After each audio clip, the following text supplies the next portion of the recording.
राहुल अपनी बड़ी बहन की शादी का कार्ड देने अपनी नानी के गांव गया था। पूरा दिन रिश्तेदारों से मिलने में निकल गया।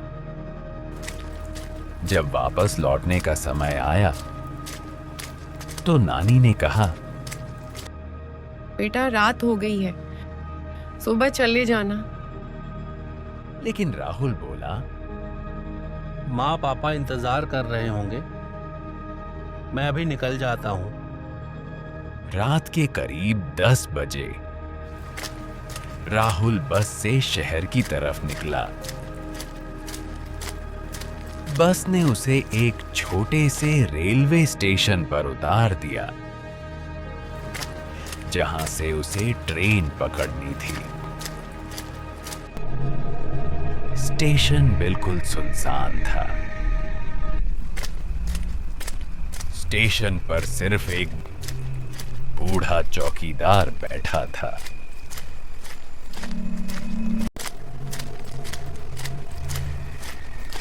राहुल ने पूछा, अंकल, शहर जाने वाली ट्रेन कब आएगी?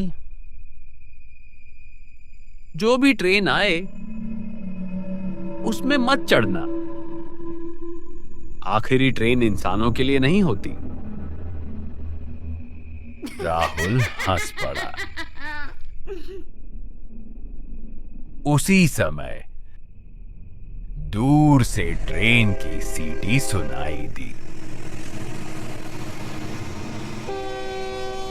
एक पुरानी काली ट्रेन धीरे धीरे प्लेटफॉर्म पर आकर रुकी। उस पर कोई ट्रेन नंबर नहीं लिखा था। फिर भी राहुल जल्दी से उसमें चढ़ गया।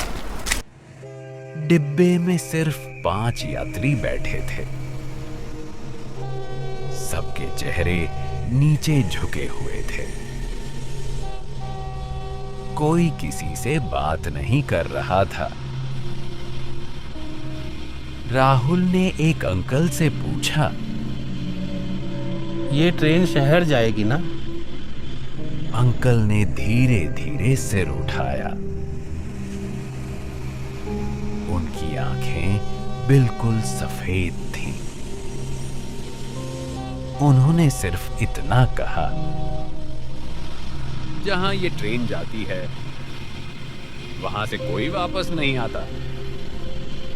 इतना कहकर वे फिर चुप हो गए। राहुल के शरीर में डर की लहर दौड़ गई। तभी सामने वाली सीट पर एक छोटी लड़की आकर बैठ गई। वह मुस्कुरा रही थी। उसने पूछा, भैया, क्या आप भी घर जा रहे हो?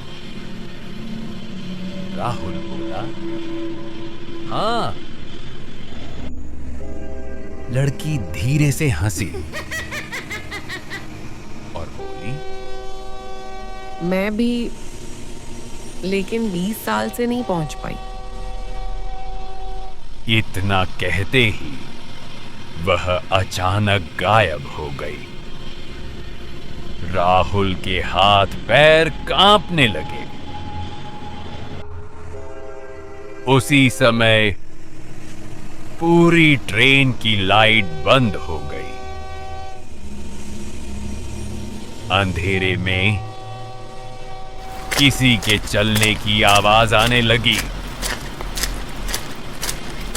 लाइट वापस आई तो सारे यात्री राहुल की सीट के आसपास खड़े थे। सब एक साथ उसे घूर रहे थे। तभी एक बूढ़ी औरत बोली, अब एक नई आत्मा हमारे साथ रहेगी। राहुल डर के मारे दरवाजे की तरफ भागा, लेकिन दरवाजा बंद था। उसी समय उसे नानी की बात याद आई। उसने जेब से शादी का कार्ड निकाला। कार्ड पर भगवान गणेश की तस्वीर बनी थी, जैसे ही उसने कार्ड सामने किया, सारे भूत पीछे हटने लगे। दरवाजा अपने आप खुल गया। राहुल चलती ट्रेन से कूद गया।